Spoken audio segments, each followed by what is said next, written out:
Bismillahirrahmanirrahim. Assalamualaikum warahmatullahi wabarakatuh. Sahabat Lentera Sejarah Peradaban, pada kesempatan kali ini saya akan membahas seorang ulama dari anggota Wali Songo, yaitu Sunan Gresik, perintis dakwah Islam di tanah Jawa. Syekh Maulana Malik Ibrahim, atau yang lebih dikenal dengan nama Sunan Gresik, adalah salah satu tokoh Wali Songo yang paling mula mendakwahkan Islam secara sistematis di tanah Jawa. Syekh Maulana Malik Ibrahim datang ke tanah Jawa berkisar pada tahun 1392 Masehi.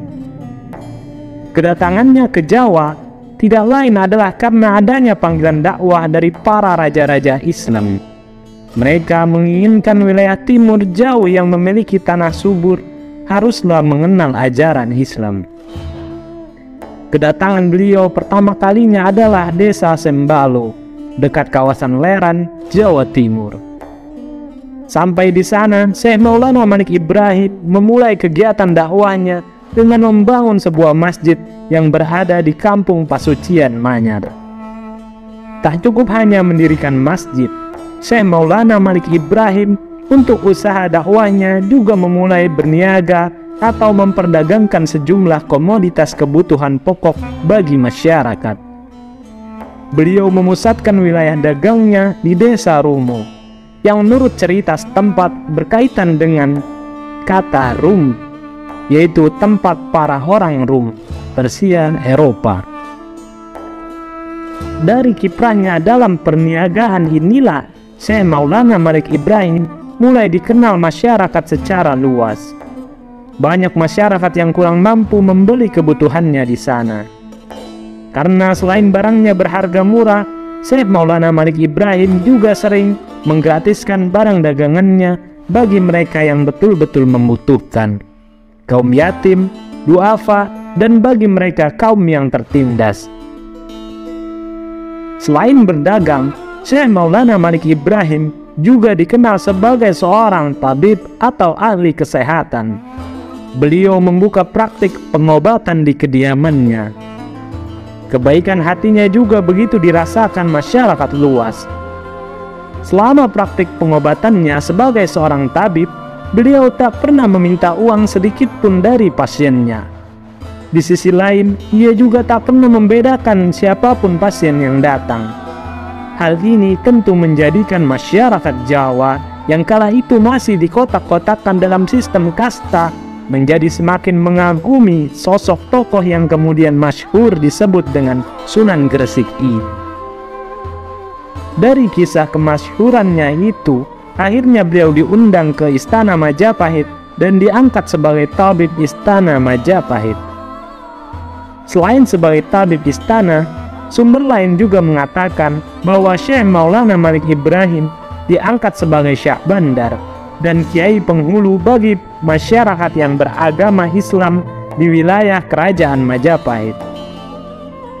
Pertemuan Sunan Gresik dengan Raja Majapahit saat itu tidak disia-siakannya begitu saja.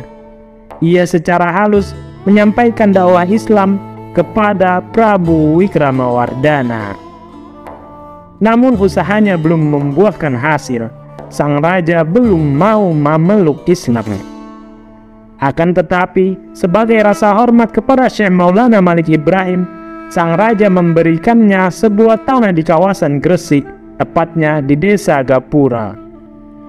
Dari sinilah Syekh Maulana Malik Ibrahim mendirikan pesantren sebagai basis perjuangan dan dakwahnya untuk menyebarkan agama Islam secara lebih luas ke masyarakat di tanah Jawa. Sejak saat itu beliau dikenal dengan julukan kakek bantal, oleh karena apabila membaca kitab atau mengajar kitab kepada muridnya, ia selalu menaruh kitab tersebut di atas bantal. Hal ini dinilai cukup unik bagi masyarakat Gresik.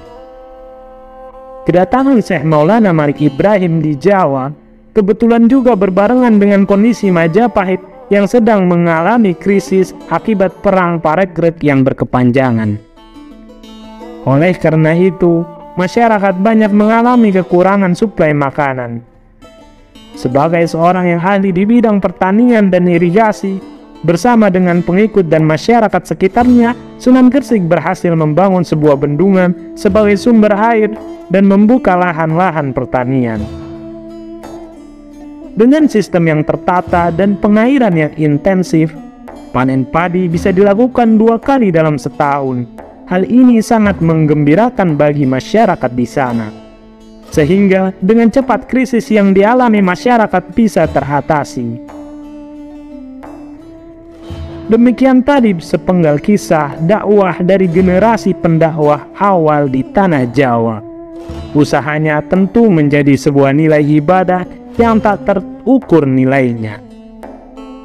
Jasa-jasanya yang besar setidaknya bisa dilihat melalui keunikan batu nisannya.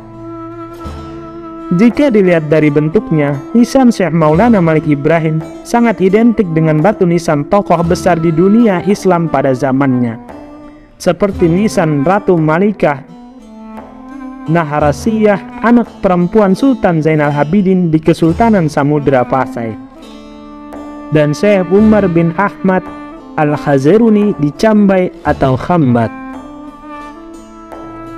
Dari beberapa kajian historis, hal ini menunjukkan bahwasannya usaha dakwah Islam yang dilakukan pada masa itu pastilah saling memiliki keterikatan yang bersifat global.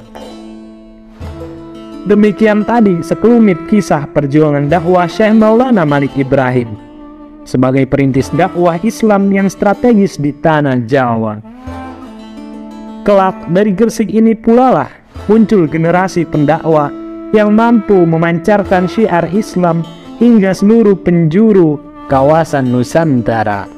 Wallahu a'lam bissawab. Wassalamualaikum warahmatullahi wabarakatuh.